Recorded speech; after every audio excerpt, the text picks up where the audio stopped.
Bienvenue à cette première soirée de la 5e édition du Forum Veritas. Après Lille, Le Mans, Strasbourg, Nice, c'est enfin Paris. Non, ça n'a pas l'air de vous réjouir. Ah, quand même, voilà. Et l'homme créa Dieu à son image, et pas l'inverse, comme je crois que ça a été dit par erreur, et je me suis dit qu'il faut que je sois très attentif au titre pour ne pas commettre la même erreur. Alors je vais vous expliquer comment va se dérouler notre soirée. Dans un instant, je vais vous présenter nos deux intervenants. Ensuite, dans un premier temps, ils auront 20 minutes chacun pour exposer leur point de vue sur le thème de ce soir, pourquoi tant de religion.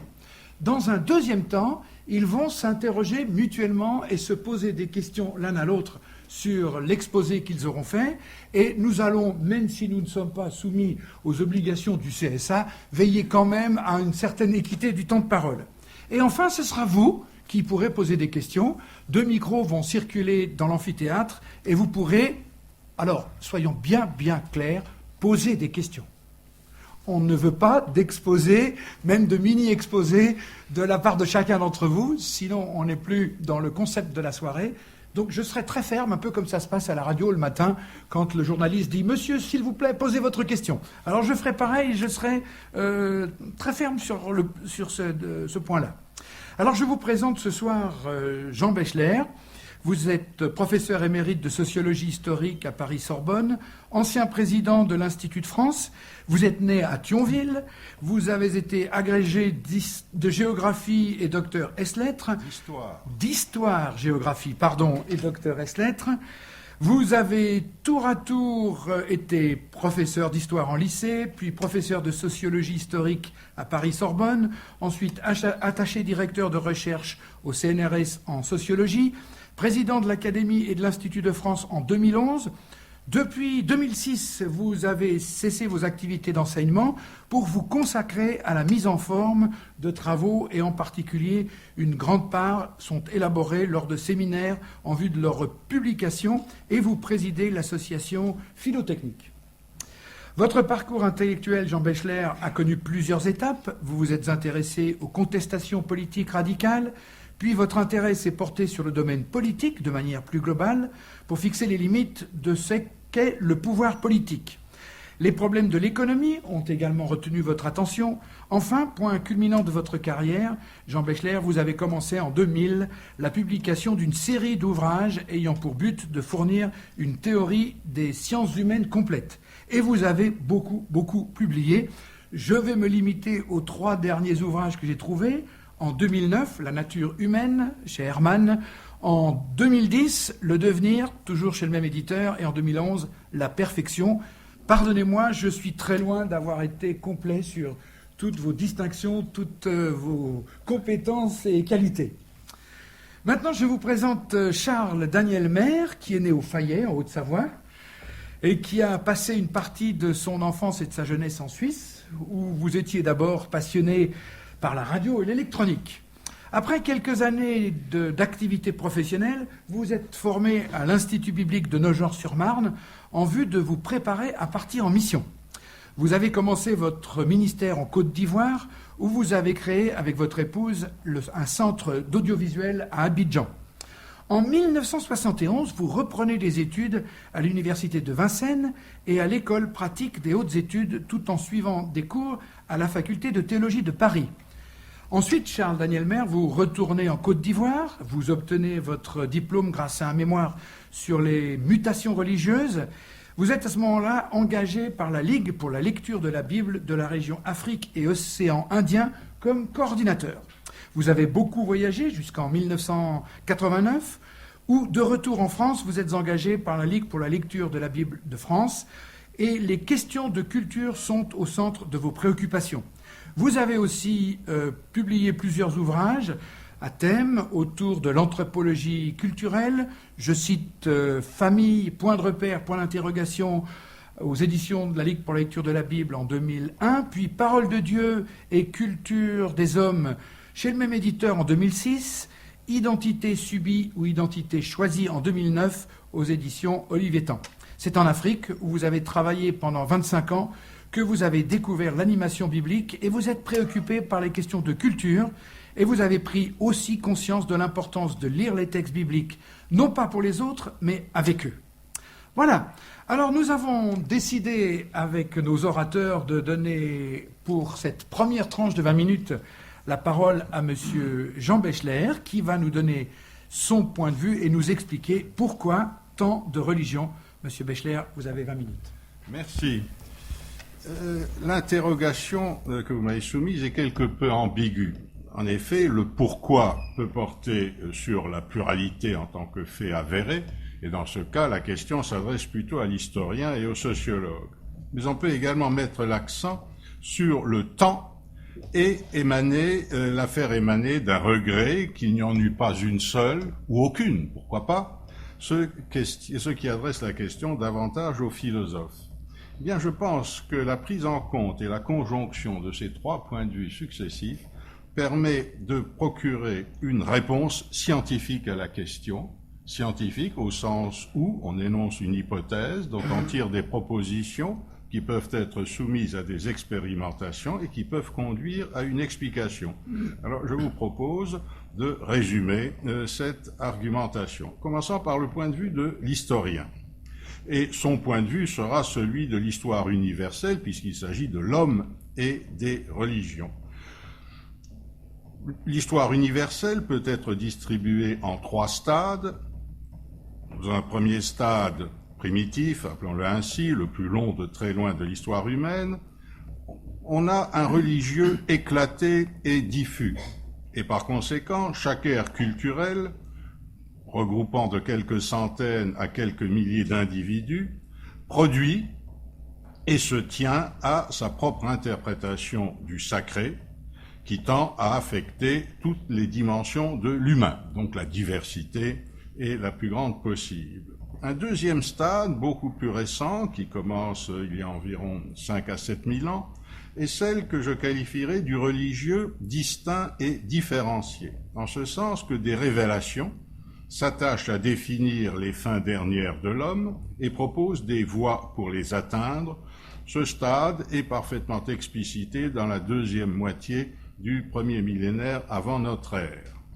Alors, des religions, à partir de là, tendent à correspondre à des ères de civilisation où des expériences religieuses à la fois individuelles et collectives surviennent, où des captations idéologiques affectent le religieux, en particulier au bénéfice du pouvoir politique, et où enfin des résurgences du premier stade s'observent dans les marges et dans les interstices.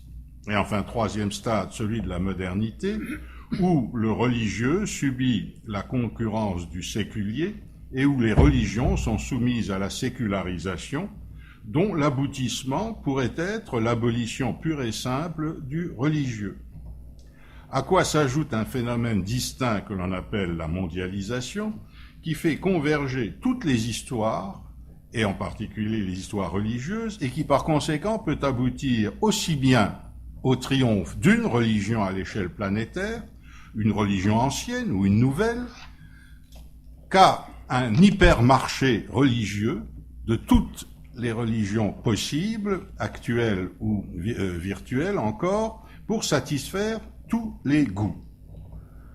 La conclusion de l'historien sera que il ne peut rien expliquer, il ne peut que constater, à l'aide de documents, ce que je viens de résumer, et surtout, il ne peut pas répondre à la question du temps. Pourquoi y en a-t-il tant? Il constate, c'est tout ce qu'il peut faire. Passons au point de vue du sociologue.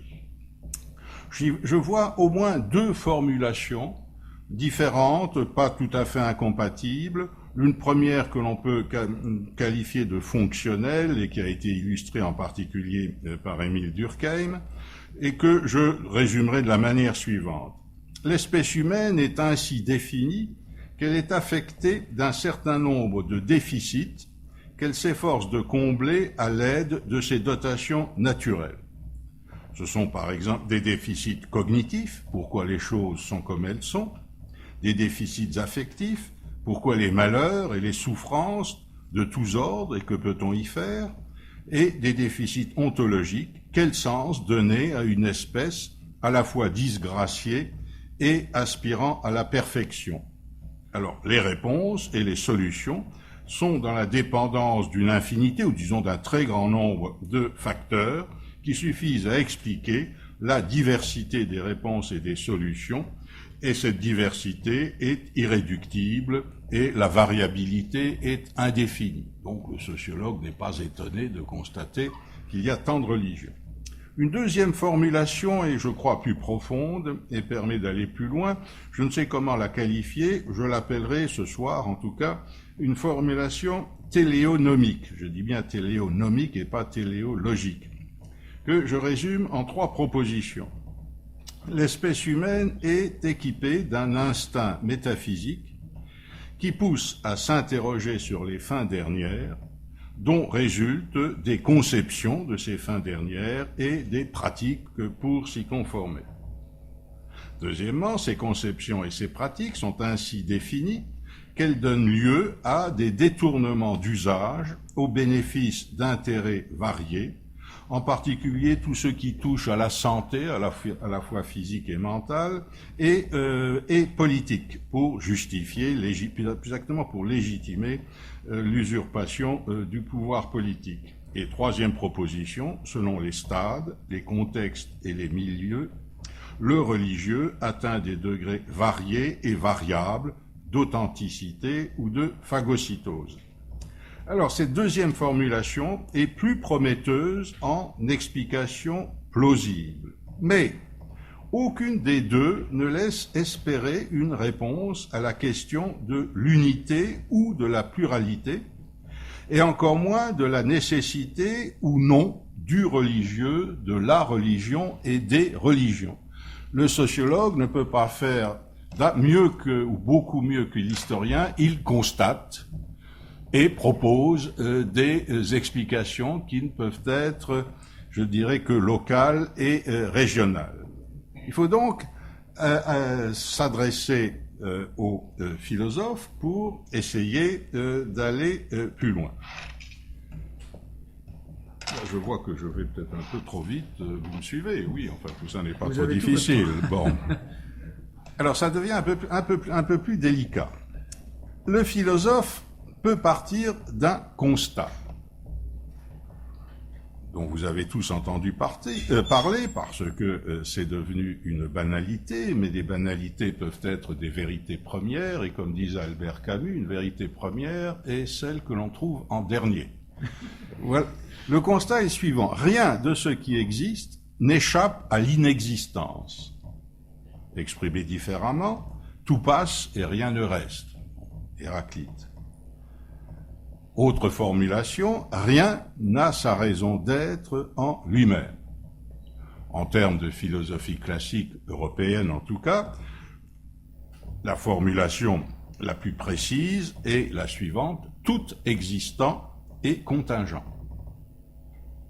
Contingent au sens il n'a pas sa raison d'être en lui-même.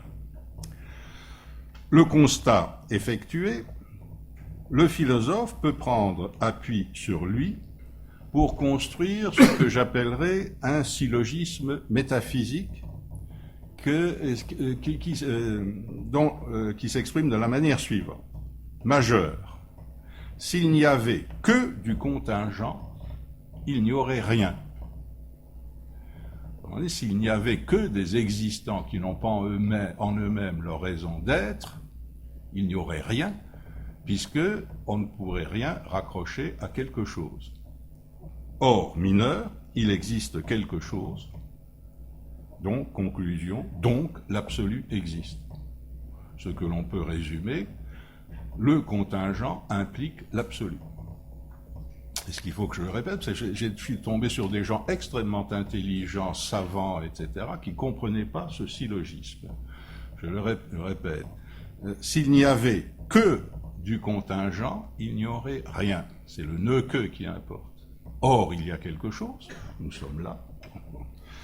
Quel que soit le statut, cognitif, ça n'a pas d'importance. Donc, l'absolu existe. Le philosophe parvenu à cette conclusion, qui, une fois qu'elle a été énoncée, est une vérité première telle que définie, eh bien, il parvient, en essayant de définir ce qu'est l'absolu, au-delà de l'affirmation que l'absolu est le non contingent, ce qui signifie que l'absolu existe par lui-même, n'est pas dans la dépendance d'autre chose, il a sa raison d'être en lui-même. Ceux qui, parmi vous qui ont fait de la philosophie classique ont entendu parler de cela. Or,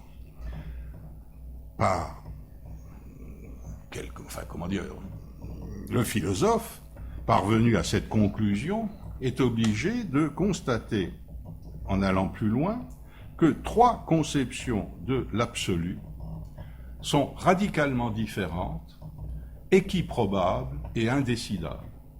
On dit, on peut se faire 3 conceptions de l'absolu sans qu'il soit possible à un être humain de choisir entre les 3, qui sont parfaitement cohérentes.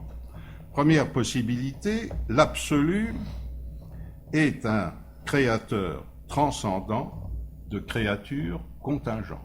C'est très certainement l'interprétation qui vous est la plus familière.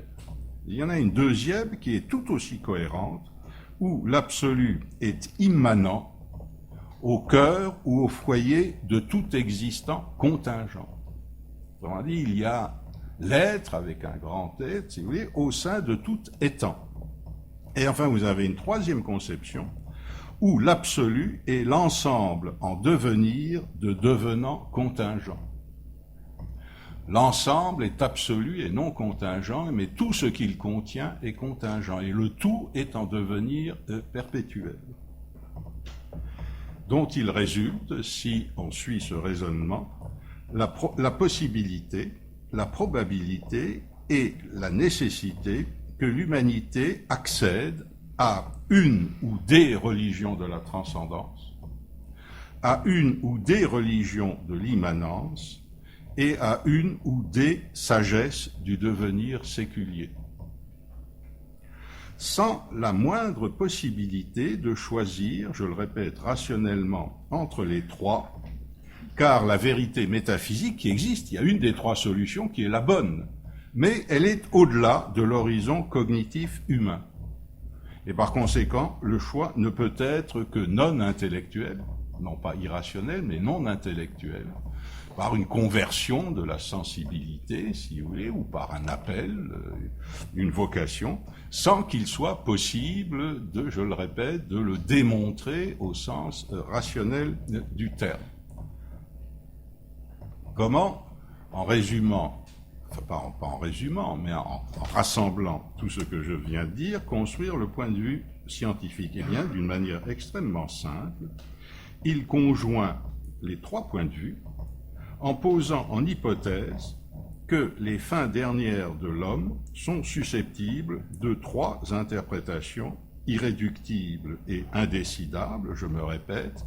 Autrement dit, l'histoire et la sociologie et la philosophie des religions peut être raccrochée à une hypothèse métaphysique, celle que je vous ai résumée dans le syllogisme métaphysique.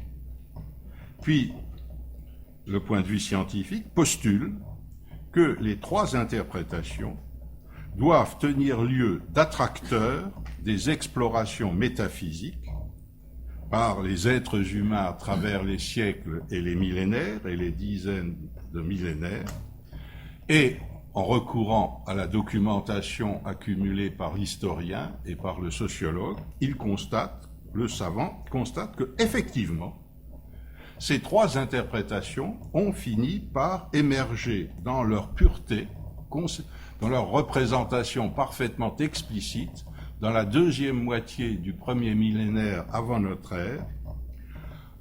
La première, celle que j'ai appelée l'absolu transcendant créateur de créatures contingentes, en Asie antérieure. Et l'on peut plaider et on peut démontrer, je crois, que toute cette ère culturelle qui va de la Méditerranée à l'Indus et de l'Asie centrale à l'océan Indien, s'est en quelque sorte obstinée métaphysiquement à faire émerger cette hypothèse, et elle émerge très précisément dans le royaume de Juda, aux alentours du VIe siècle avant notre ère. La deuxième interprétation a fini par émerger au bout de 15 siècles environ d'évolution en Inde, et elle devient parfaitement explicite aux alentours de l'ère chrétienne. Et enfin, la troisième interprétation, qui est non religieuse, qui est séculière, émerge en Chine entre le VIe et le IIIe siècle. Une enquête historique devient possible, qui consiste à documenter cette conclusion que je viens d'énoncer, et on a non pas suffisamment de documents, on aimerait en avoir plus, mais on en a tout de même assez pour étayer sur des bases extrêmement solides ce que je viens d'avancer, aussi bien en Asie antérieure qu'en Inde. C'est d'ailleurs en Inde probablement que les documents sont les plus complets, et en Chine où c'est plus compliqué, mais où malgré tout on y arrive en étudiant par exemple le taoïsme. Et enfin, le scientifique peut s'interroger et doit s'interroger sur les facteurs qui ont permis de surmonter ce que j'appellerais un fond diffus métaphysique que l'on trouve dans les mythes, les mythologies des différents peuples, c'est-à-dire un stade antérieur à celui qui a vu l'émergence de ces trois interprétations. Donc, quels sont les facteurs qui ont permis d'accéder à des formulations éthiques différenciées? Je pense que les facteurs essentiels sont de nature politique, mais c'est à vérifier. Deuxièmement, il peut s'interroger sur les raisons d'être de la distribution géographique des trois solutions. Parce que, chose étonnante, chaque grande plaque culturelle s'est concentrée, sinon exclusivement, mais principalement, sur l'une ou l'autre des trois solutions. Et enfin, il peut s'interroger sur les traitements et les avatars subis par ces trois solutions dans les différentes traditions, d'une part, et non pas surtout, mais aussi à l'âge de la modernité et de la mondialisation. Ce qui se traduit inévitablement et nécessairement par des enquêtes sociologiques. J'arrive ainsi à la conclusion et à la réponse à la question. Pourquoi de tant de religions? Eh bien parce qu'il est impossible de réussir une unification de toutes les religions au-delà d'une sagesse et de deux religions.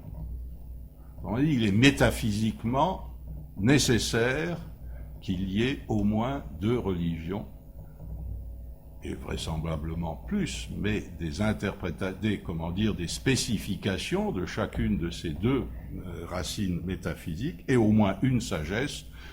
L'examen des faits, des documents montre qu'il y en a plus d'une.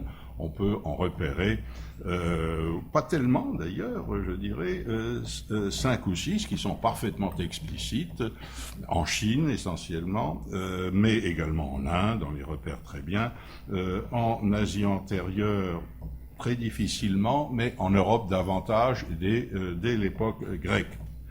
Par contre, il n'est pas impossible, au sens où ça n'est pas logiquement contradictoire, que l'une des trois interprétations ramène les deux autres à un statut virtuel d'attracteur, c'est-à-dire qu'une religion ou une sagesse s'impose à l'échelle de la planète, mais ce ne pourrait être que de manière transitoire, parce que du moment qu'il y a un attracteur des explorations métaphysiques, eh bien forcément quelqu'un, quelque part, fera sortir de la virtualité ce qui avait été confiné, et de nouvelles religions ou sagesses en émergeront. Donc, conclusion de la conclusion, il y a des raisons extrêmement profondes et irréductibles pour qu'il y ait tant de religions au sens où au moins deux, mais pour le sociologue et l'historien, ça va inévitablement au-delà de deux en raison de la diversité humaine. Merci de votre attention.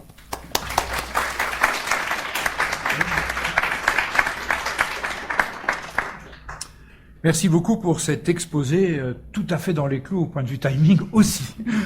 Voilà, maintenant je vais passer la parole à Charles Daniel Maire qui va nous exposer et nous donner son point de vue en parlant bien près du micro, s'il vous plaît, sur pourquoi tant de religions. Vous avez 20 minutes. Alors, l'exposé précédent démontre d'une façon extrêmement claire que l'historien, le sociologue, le spécialiste en sciences humaines est beaucoup mieux placé que le théologien pour répondre à cette question. Parce que le théologien, et surtout le théologien qui s'en tient aux données bibliques, a comme des œillères, en quelque sorte, il ne voit guère en dehors. Je voudrais néanmoins essayer de faire émerger de cet immense ensemble qu'est le texte biblique, Ancien, Nouveau Testament, quelques éléments qui nous permettent sinon de répondre à cette question, car effectivement, c'est du côté des sciences humaines qu'il faut aller chercher une réponse comme celle qui nous a été donnée, du moins y parvenir avec une sensibilité un peu différente. D'abord, les données bibliques sont nombreuses, et j'ai dû faire un choix parmi tous les textes que l'on aurait pu solliciter. Je commencerai non pas par les tout premiers textes de la Bible, mais par le récit bien connu de Caïn et Abel. Vous savez, cette querelle entre ces deux frères qui se termine par un crime. Ce récit met en scène deux frères qui semblent inventer des pratiques religieuses dédiées à un même Dieu. Donc nous sommes là dans des pratiques religieuses différentes, mais avec un même Dieu. Et le texte semble souligner les motifs qui président à l'élaboration de ces premières religions, entre guillemets. Vous savez que le frère cadet offre un sacrifice, et du coup le frère aîné ne peut pas faire moins, donc il offre aussi un sacrifice. Et comme il est cultivateur, il offre des produits de ses champs. Et pour des raisons qui nous échappent complètement, son sacrifice n'est pas agréé. On ne sait pas comment il le sait, mais enfin il n'est pas agréé, il s'énerve, et il emmène son frère à l'extérieur et il le tue. Ce récit met l'accent sur des éléments psychologiques extrêmement importants par rapport à la violence, mais il nous donne aussi une première indication sur la problématique biblique concernant les religions. C'est-à-dire que ce qui intéresse la Bible, ce n'est pas tellement le nombre des religions, mais c'est immédiatement ce qui se passe, j'allais dire, dans le cœur humain. Pour faire simple, pour ne pas utiliser de jargon, je dirais que ce sont des problèmes de cœur, des dispositions du cœur. Et Caïn représente le type de ceux qui instrumentalisent la religion à leur profit, et cela aboutit, comme on le voit encore hélas aujourd'hui, au crime.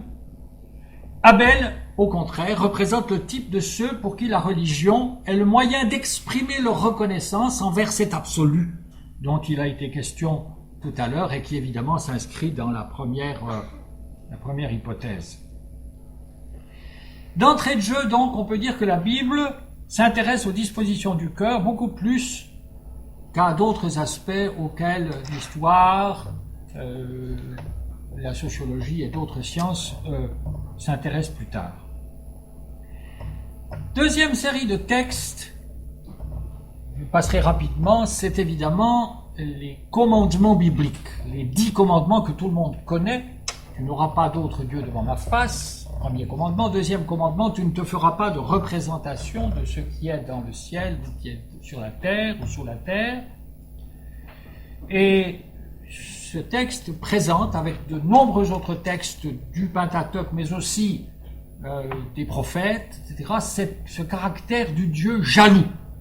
Le Dieu de l'Alliance qui nous est présenté dans la Bible est un Dieu qui ne supporte pas la concurrence, et il y a un très grand nombre de textes qui nous présentent ça. Mais ce n'est pas notre propos ce soir. En revanche, le second commandement, qui dit « Tu ne te feras pas de représentation », touche directement à la question de la culture. Toutes les cultures ont leur propre système de représentation.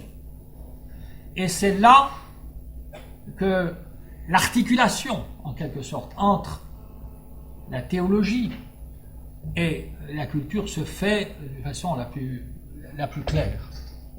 Or, l'interdiction de se faire des représentations a posé un gros problème au peuple de Dieu. On se rappelle l'histoire du veau d'or. À peine sorti du pays d'Égypte, le peuple se met à adorer un veau, parce que c'était la figure, la représentation la plus commune à l'époque. Et puis plus tard, le royaume du Nord va évidemment se fabriquer des veaux, des taureaux, etc., parce qu'il ne peut pas ne pas avoir de représentation de Dieu. Ce second commandement donc est important parce qu'il met l'accent sur la représentation et sur le fait qu'en tant qu'être humain, en tant qu'être culturel, nous avons besoin de représentation. Or, le texte biblique nous dit, dès sa première page, et là je reviens un tout petit peu en avant, n'est-ce pas, Dieu créa l'homme à son image. Pourquoi ? Pour que l'être humain, le prochain, soit la représentation dont nous avons besoin. Ce qui fait que lorsque je rencontre un être humain, je rencontre la représentation autorisée de Dieu. Et cela est rappelé tout au travers de l'Écriture de différentes manières, n'est-ce pas ? L'autre Jean dira comment peux-tu dire que tu aimes Dieu alors que tu hais ton prochain, que tu vois alors que Dieu tu ne le vois pas. Et puis il y a la fameuse règle d'or, n'est-ce pas, qui se traduit aussi sous la forme tu aimeras ton prochain, tu aimeras le Seigneur ton Dieu de tout ton cœur, toute ton âme, toute ta pensée, mais ton prochain comme toi-même. C'est-à-dire que il y a là un élément très important de la religion biblique qui ne peut pas séparer, même si les hommes l'ont souvent séparé, le côté de l'éthique avec le côté de la croyance. Troisième élément, il peut s'exprimer de la manière suivante, suite d'ailleurs à une proposition théorique qui a été faite par le sociologue Roger Bastide, qui a beaucoup parlé justement des mutations religieuses en termes de rupture et de continuité. Et c'est très intéressant de projeter sur le texte biblique la lumière justement de cette théorie qui est venue au travers de la sociologie, parce qu'il révèle plusieurs éléments. J'en citerai 3 très rapidement, on pourrait passer toute la Bible en revue. Prenez Abraham. Abraham, tout le monde est connu, tout le monde le connaît, c'est notre ancêtre aux 3 monothéismes. Il est appelé mystérieusement, il quitte son pays, il adore le Dieu avec les moyens que sa culture de l'époque lui donnait, il offre des sacrifices, etc. Quand il est aux prises avec un problème familial, puisqu'il n'a pas d'enfant, il va épuiser toutes les ressources de la culture de l'époque pour trouver un héritier. Et puis quand enfin l'enfant vient, qu'est-ce que Dieu fait ? Il lui demande de l'offrir en sacrifice. Chose absolument choquante pour le Dieu de la Bible qui, partout ailleurs, condamne cette pratique. Pourquoi ? Parce qu'il prend Abraham sur le terrain où il le trouve. Et quand il s'agit de permettre à Abraham d'affirmer son attachement au Dieu de l'Alliance, eh bien ce Dieu de l'Alliance va lui demander d'offrir son fils en sacrifice, mais ça c'est la continuité. Rupture, il va l'empêcher de mettre ce geste à exécution. Et l'enfant ne sera pas offert. Il y aura un animal de substitution. Donc on voit déjà avec Abraham, et on va retrouver ça tout au travers de l'Écriture, où il y a à la fois un élément de continuité et une rupture. Alors, le deuxième élément, le deuxième cas qui est très intéressant, c'est celui de la religion de Moïse. Cette religion qui se bâtit précisément, on en voit le reste dans les textes qui marquent le cours du premier millénaire avant Jésus-Christ, qui ont une religion absolument semblable à toutes les religions de la région. Les sacrifices sont les mêmes, les objets cultuels sont les mêmes. Il y a 2 différences. D'abord, il y a quelques interdits, notamment l'interdit de manger du sang, puisque le sang symbolise la vie, et notamment la vie offerte. Ça, c'est une rupture. Et puis, deuxième élément, lorsqu'il s'agit d'avoir un lieu sacré, où réside le Dieu de l'Alliance, on lui construit un sanctuaire. Dans ce sanctuaire, on y met un coffre sacré dans lequel il y a les tables de la loi et quelques restes de la vie du désert. Il y a des chérubins qui sont des êtres qui sont connus dans toutes les religions de la région. Mais l'endroit où on devrait mettre la représentation de la divinité est vide. C'est la rupture. Donc il y a à la fois la continuité où tout le langage est le même et en même temps un élément qui établit la rupture.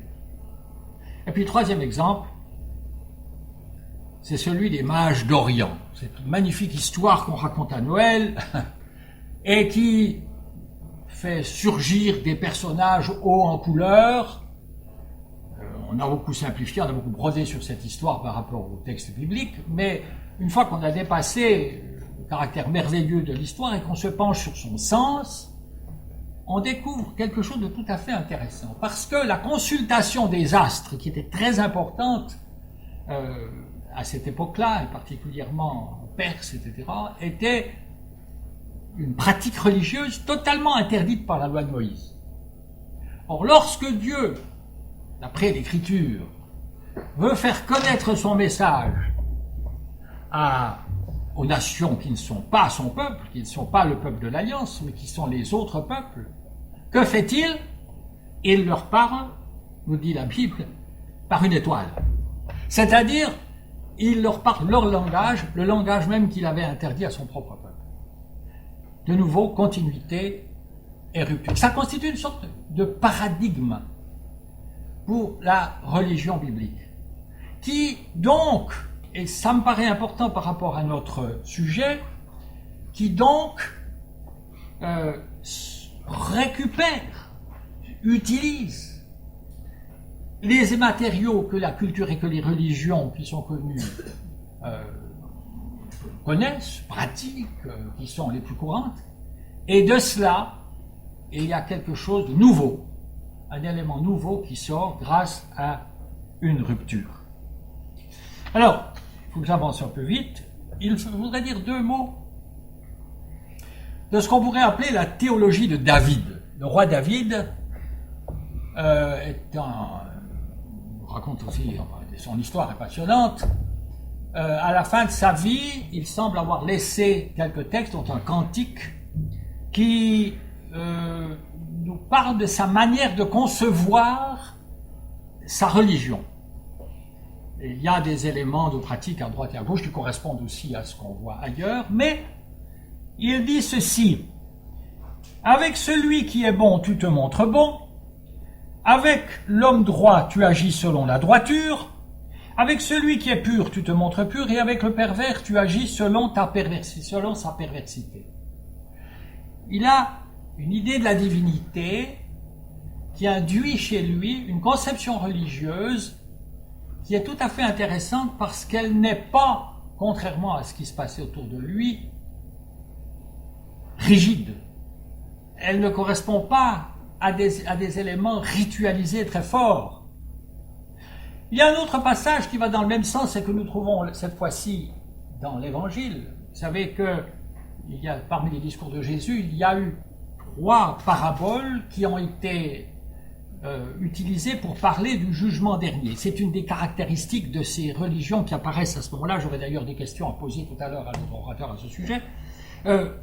Cette histoire de jugement de Dieu, c'est quelque chose de très important pour ces religions-là. Et pour expliquer ce jugement, il utilise cette parabole dite des talents, où un maître qui part en voyage remet ses biens à 3 serviteurs pour qu'ils les fassent valoir, et lorsqu'il revient, il leur fait rendre compte. Et les 2 premiers ont fait doubler la somme qu'ils avaient reçue, quant au 3e, lui, il a enterré son talent quelque part dans la terre, parce que il se méfie de ce qu'on lui fait faire. Et alors, quand il revient, il dit à son maître: Seigneur, je savais que tu es un homme dur, qui moissonne et tu n'as pas semé, qui amasse où tu n'as pas vanné. J'ai eu peur et je suis allé cacher ton talent dans la terre. Voici ce qui est à toi. Et alors le maître lui fait cette réponse qui nous intéresse: Serviteur méchant et paresseux, tu savais que je moissonne où je n'ai pas semé, que j'amasse ou je n'ai pas vanné. Il te fallait donc remettre mon argent au banquier, et à mon retour, j'aurais retiré ce qui est à moi avec un intérêt. Ôtez-lui le talent et donnez-lui à celui qui a les 10 talents. Cette déclaration surprenante dans la bouche de Jésus, parce qu'elle montre l'idée d'un Dieu sévère et dur, contrairement à la plupart de ses discours, fait ressortir une chose importante par rapport justement à ce que j'ai appelé tout à l'heure la théologie de David. C'est que l'Écriture ne reproche pas à ce serviteur d'avoir eu une mauvaise idée de son maître, d'avoir eu une mauvaise théologie. Il ne lui reproche pas ce qui ne dépend pas finalement de lui, mais il lui reproche de ne pas avoir été conséquent, de ne pas avoir agi en fonction de ce qu'il savait. Et ça, c'est un des points très importants de la religion biblique et qui fait que ça induit d'ailleurs une attitude positive à l'égard des autres religions. Et je voudrais terminer par un texte qui nous vient du livre des Actes et qui nous raconte comment l'apôtre Paul, en visitant la capitale de la Grèce, Athènes, a été emmené sur l'Aréopage, cet endroit où on échangeait des idées, où on passait son temps à des forums veritas. Et Paul, je voudrais vous lire tout le discours, mais je vois que je n'ai pas de... Ah, on a retourné. Ah, c'était éteint. J'ai cru qu'il y avait la grâce qui avait agi, là. Oui. Non, ça bouge pas, là. Voilà, alors, je vous lis quand même un fragment de ce discours, parce qu'il est très important. Paul, debout au milieu de l'Aréopage, dit « Hommes athéniens, je vous trouve à tous égards extrêmement religieux. Car en parcourant votre ville et en considérant les objets de votre dévotion, j'ai même découvert un autel avec cette inscription à un Dieu inconnu. Ce que vous révérez sans le savoir, c'est ce que je vous annonce. Le Dieu qui a fait le monde et tout ce qui s'y trouve, étant le Seigneur du ciel et de la terre, il n'habite point dans des temples faits de mains d'hommes, il n'est point servi par des mains humaines, comme s'il avait besoin de quoi que ce soit, lui qui donne à tous la vie, la respiration et toutes choses. Il a fait que tous les hommes sortis d'un seul sang habitassent sur toute la surface de la terre, ayant déterminé la durée des temps et les bornes de leur demeure. Il a voulu qu'ils cherchent le Seigneur et qu'ils s'efforcent de le trouver en tâtonnant. Alors, nous avons là une réponse de l'apôtre Paul lui-même sur notre question. S'il y a tant de religions, d'après le Dieu de la Bible, c'est qu'effectivement le Dieu créateur a en quelque sorte soumis ses créatures à ce dur exercice. Pour des raisons qui nous échappent en grande partie, il faudrait relire évidemment toute l'écriture pour trouver ici ou là des indices. Les hommes, les êtres humains ont été soumis à cette nécessité de chercher, de retrouver ce créateur. Et le texte de l'apôtre Paul évoque un peu le comportement d'un aveugle qui est tout près de l'objet qu'il cherche, mais il tâtonne. Et dans tous ces tâtonnements, évidemment, il y a tous les efforts religieux, dont tous ceux dont on a parlé tout à l'heure. Donc nous avons là une sorte de réponse théologique. Une réponse théologique qui ne s'arrête heureusement pas là, parce que là, pour l'apôtre Paul, l'être humain n'a pas été condamné à en rester à ces tâtonnements. Il ajoute: Dieu, sans tenir compte des temps d'ignorance, annonce maintenant à tous les hommes, en tout lieu, qu'ils aient à se repentir, parce qu'il a fixé un jour où il jugera le monde selon la justice, par l'homme qu'il a désigné, ce dont il a donné à tous une preuve certaine en le ressuscitant des morts. Alors là, ces hommes qui avaient écouté l'apôtre Paul avec beaucoup d'attention, quand ils ont entendu parler de résurrection des morts, ils s'en sont allés. Ah, si c'est ça, on t'entendra là-dessus une autre fois. Les choses n'ont pas tellement changé aujourd'hui, car il arrive effectivement que théologiens et spécialistes des sciences humaines arrivent à faire de grands bouts de chemin ensemble. Mais il y a à un moment donné un os il y a la résurrection. Alors, ou bien elle est un mythe, et la religion de la Bible est une religion comme les autres, ou bien c'est un mythe qui arrive, c'est-à-dire un fait historique, et alors à ce moment-là, il y a un fait qui peut s'offrir à tous les hommes de toutes les religions. Mais je m'arrête là parce que c'est l'alternative devant laquelle nous sommes tous placés et à laquelle nous ne pouvons répondre qu'après mûre réflexion.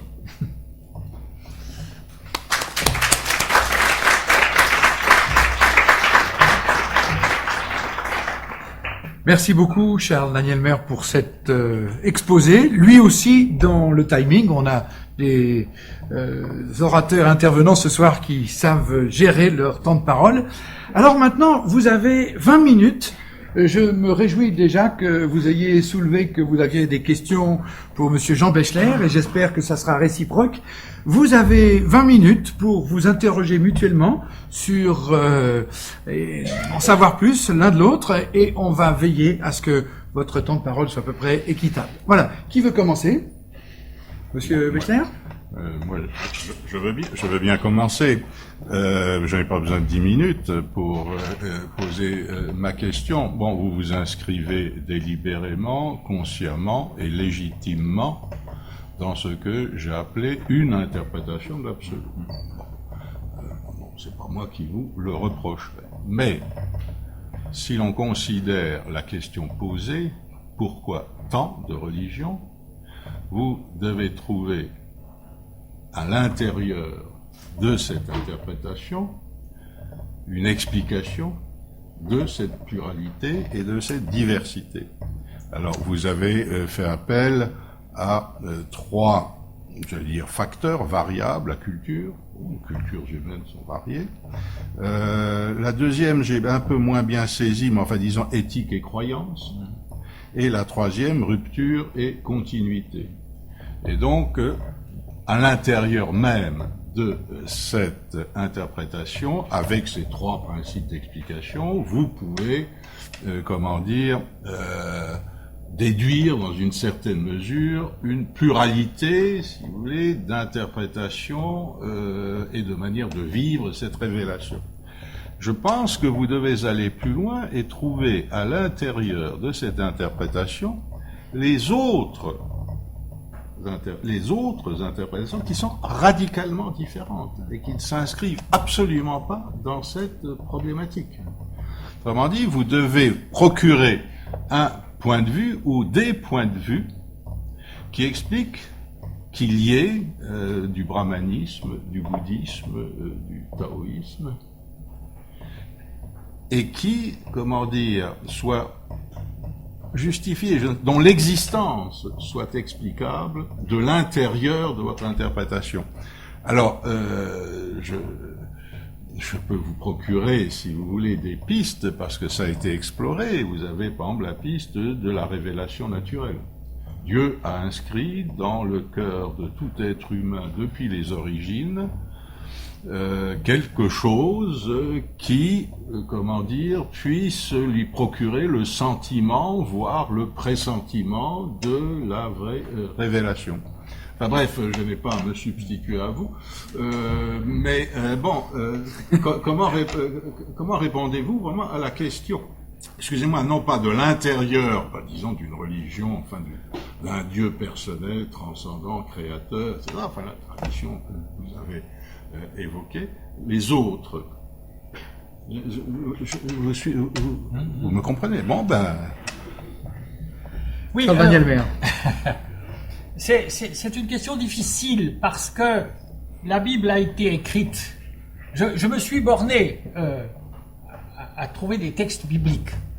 Or, aussi loin que va ma connaissance biblique, il y en a-t-il, je ne le sais pas, de référence justement à une autre conception qu'à celle qui était dominante au Proche-Orient, au premier millénaire avant Jésus-Christ. Donc, lorsqu'on se limite au texte biblique, on est forcément, dans un premier temps en tout cas, on n'a pas beaucoup d'éléments pour aller chercher des explications sur un Dieu non personnel, puisque cette problématique-là n'apparaît pas. Alors, je me suis volontairement limité à cette approche de texte biblique. Alors, ça serait une autre démarche qu'il faudrait faire à partir, et elle a été faite d'ailleurs, par rapport à la théologie naturelle. Il y a des éléments dans l'Écriture, quelques-uns. L'apôtre Paul dira, ils sont donc inexcusables, puisqu'ayant connu Dieu, ils ne l'ont pas glorifié comme Dieu en voyant la création. Mais nous sommes encore là face à un Dieu personnel. Nous sommes encore dans cette vision du monde qui est la vision du Proche-Orient, qui n'est pas celle ni de l'Inde ni de la Chine. Donc c'est là que je suis un peu... oui, il faudrait que je travaille à partir d'autres éléments. Et je ne veux pas improviser devant parce que vous le feriez. Oui, non, c'est une vaste question, mais je pense que vous pourriez trouver des éléments intéressants dans l'expérience des jésuites en Chine, parce qu'ils ont été affrontés à ce problème. Enfin, voilà, une tradition radicalement différente, qui n'a pas la plus petite notion d'un Dieu créateur, ni de création, c'est totalement étranger. Et pourtant, il s'agit de leur expliquer en postulant qu'il y a quelque chose qui leur permettrait d'accéder à. Alors, ça n'est pas fait. Moi, je pense que c'est possible, mais et que c'est indispensable. Alors, du côté indien, il y a, ce sont des virtuoses, si vous voulez, de la dialectique, des brahmanes. Par exemple, le Christ ne pose aucun problème dans la tradition soit brahmanique, soit bouddhiste, c'est un bodhisattva, tout simplement. Donc c'est une étape pour nous vers la vraie, la vérité, si vous voulez, religieuse. Du côté, je pense, judéo-chrétien, j'aime pas beaucoup cette expression, mais enfin cette tradition-là, peu d'efforts ont été fournis, probablement parce que les contacts avec les civilisations orientales, indiennes et chinoises, ont été très très limités et que les pères de l'Église n'avaient pas l'occasion de se poser ce genre de questions, alors que les brahmanes qui ont continué à travailler au XIXe siècle ont fourni par exemple des explications plausibles de leur point de vue. Donc je n'essaye pas de vous persuader qu'il faut vous convertir à autre chose, mais je pense que vous avez besoin même de répondre à la question pourquoi ailleurs c'est autrement. Oui, c'est un réel problème pour les chrétiens. Vous posez là une question très importante parce que nous avons beaucoup de peine à nous mettre dans la situation culturelle des Asiatiques. C'est beaucoup plus facile, et j'ai été 25 ans en Afrique et c'était beaucoup plus facile pour moi de comprendre la situation en Afrique que celle, je connais pas du tout l'Asie. Parce que la vision du monde est évidemment totalement différente. Mais je pense que là, c'est une interrogation, c'est un défi que vous nous donnez et qui est important. J'ai une question. À vous. Oui, je vous écoute. Votre question, Charles Daniel. Oui, vous avez dit, vous avez mentionné très rapidement, et j'aimerais que vous développiez ça un tout petit peu plus, qu'il y a au fond un changement qui s'est opéré au cours du premier millénaire avant Jésus-Christ. Un changement qui s'est opéré dans plusieurs aires culturelles, pratiquement simultanément. Est-ce que vous pourriez donner quelques explications supplémentaires à ce sujet-là, parce que c'est important, d'autant plus que ces changements ont affecté très nettement le paysage public. Il y a deux dimensions, si vous voulez, dans une réponse pondérée à cette question. Vous avez d'abord les faits. Les faits révélés par les documents font converger aux alentours de moins 500, plus ou moins un ou deux siècles, la formulation à peu près complètement explicitée de ce qui manifestement a été élaboré pendant des millénaires. Alors, du côté juif israélite, c'est la période, c'est Josias, 639-609, c'est l'exil à Babylone, le retour de l'exil, donc c'est là, manifestement, il y a eu un tournant, si vous voulez, dans la prise de conscience de... Du côté chinois, c'est Confucius, c'est Lao Tse, tout ça, c'est aux alentours de 500. Du côté indien, c'est un peu plus étalé, et surtout du côté indien, pour des raisons très profondes, ils ont horreur des dates. Il n'y a pas d'histoire, ils ne veulent pas d'histoire, pour une raison que je peux résumer, tout est dans le Vedanta. Et donc, il s'est rien passé après. Donc, on fait pas d'histoire. C'est le père Malebranche, si vous voulez. Mais bon, et donc, on a très peu d'indices, mais c'est entre eux, là aussi. Ça aboutit, si vous voulez, de manière parfaitement explicite dans le Vedanta, qui est aux alentours du début de l'ère chrétienne, si vous voulez. Mais bon, la période des Upanishads, ça commence vers 700 avant notre ère. Donc, c'est à peu près la même chose. Alors, les historiens et les sociologues de l'histoire, si vous voulez, ont appelé cette période la période axiale. Donc c'est pas moi, enfin, si vous voulez, c'est une sorte de vérité établie et je vois pas la possibilité de la contester. Par contre, si on essaie d'expliquer pourquoi c'est survenu en même temps à peu près partout, et j'oubliais les Ioniens. Les Ioniens, c'est ça aussi, c'est le VIe siècle, enfin, que j'interprète personnellement comme l'émergence mais avorté, plus ou moins avorté, de ce que j'ai appelé l'interprétation séculière, non religieuse, avec des affinités assez profondes avec la Chine, enfin, avec les spéculations chinoises. Ah ben bon, n'insiste pas. Alors pourquoi? On peut dire c'est comme ça, mais ça c'est pas satisfaisant. Je pense que j'ai une vision très classique des histoires humaines et une vision où, par conséquent, le politique est au centre du dispositif humain.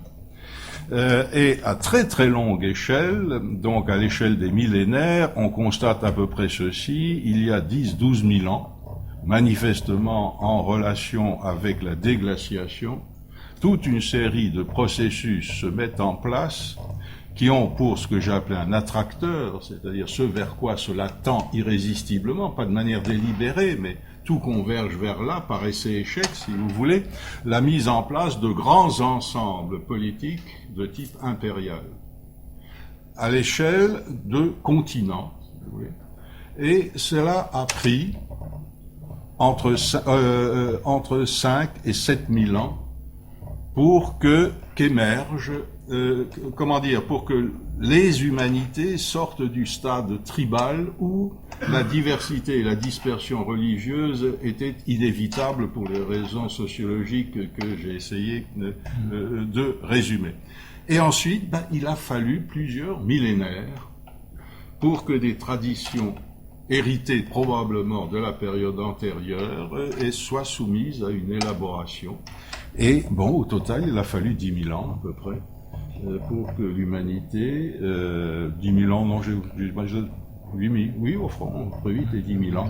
Alors, je pourrais évidemment développer un peu plus. C'est à la fois le hasard et la nécessité, mais je crois que tout de même, il y a une contrainte forte.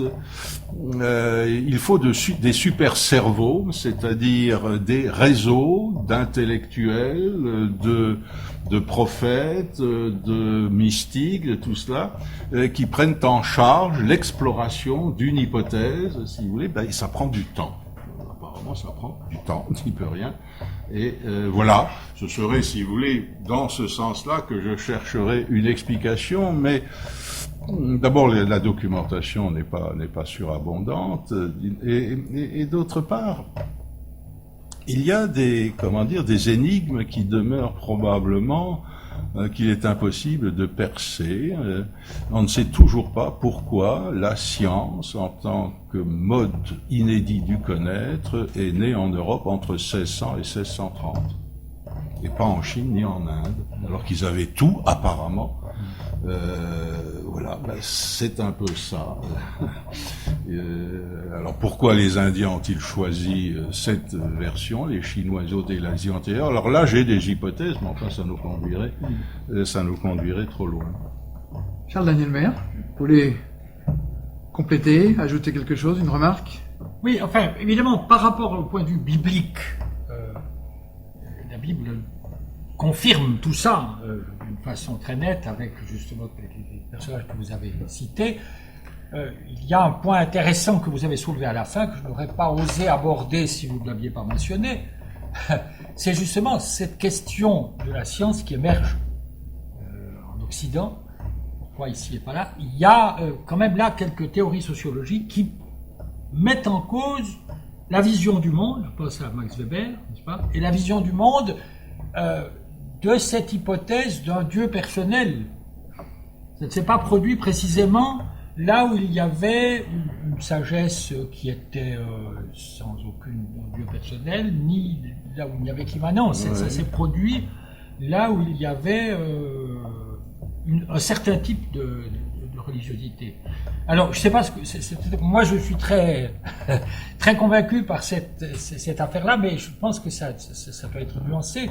Et vous avez sans doute puisque vous affirmez très nettement qu'on ne sait pas, c'est que vous avez des arguments contre cette... Non, bon, je connais assez bien Max Weber, je suis pas tout à fait certain de trouver dans mes souvenirs qu'il ait une position explicite sur la naissance de la science. Enfin, lui, ce qui l'intéressait, c'était la naissance du capitalisme, ce qui est tout de même pas pareil. Enfin. Et donc, il avait une théorie religieuse de la naissance du capitalisme qui, à mon avis, ne tient pas bien la route. Enfin, ça l'a permis d'explorer beaucoup de choses, et de manière très profonde et très intéressante. Alors, bien entendu, il y a certaines hypothèses, il y en a une, enfin celle que j'ai défendue dans certaines publications, que je résumerai de la manière suivante et qui vous rejoint tout à fait. Dans la tradition européenne, en tout cas depuis les Grecs, mais également rattachable, si vous voulez, à la tradition d'Asie antérieure, donc proprement religieuse, un scandale qui est le devenir. C'est l'être qui prime. Et le devenir est un scandale au sens de ça ne devrait pas être. Et donc ça exige explication. Or, fait partie, si vous voulez, de ce problème qui fait scandale, le mouvement. Parce que le devenir, enfin, est également un mouvement. Or, il se trouve que, par une conjonction peu banale, au XIVe et au XVe siècle, toute la scolastique européenne s'est concentrée, non pas exclusivement, mais de manière prioritaire sur le problème du mouvement. À partir d'Occam, enfin des nominalistes en particulier, ils ont essayé de trouver une explication. Il est probable que l'invention du canon a joué aussi, parce que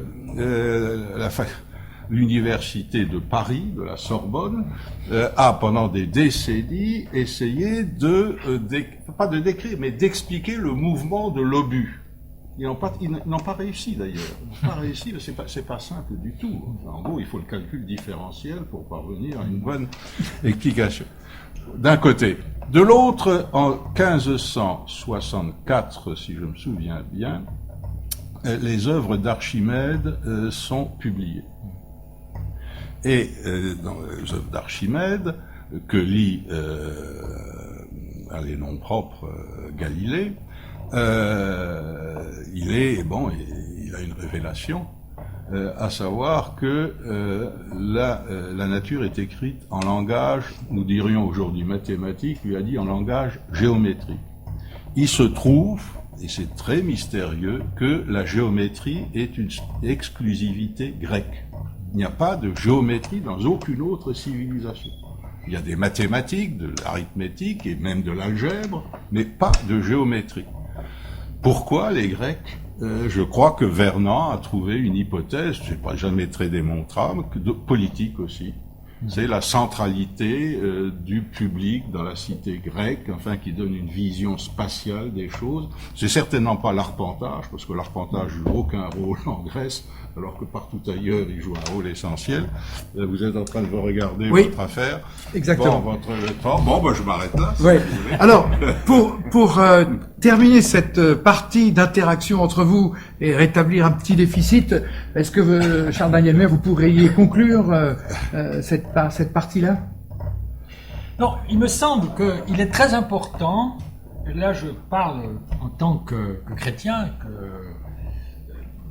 d'avoir cette sensibilité aux autres religions.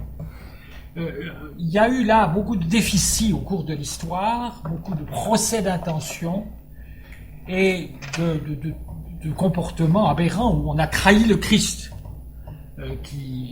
en étant coercitif, et bon, il y a les croisades, il y a beaucoup de choses. Et aujourd'hui, nous avons, j'allais dire la chance, peut-être c'est une chance, mais enfin, nous avons la possibilité, justement, ne serait-ce que dans un milieu comme le milieu parisien, de rencontrer des gens qui viennent de partout.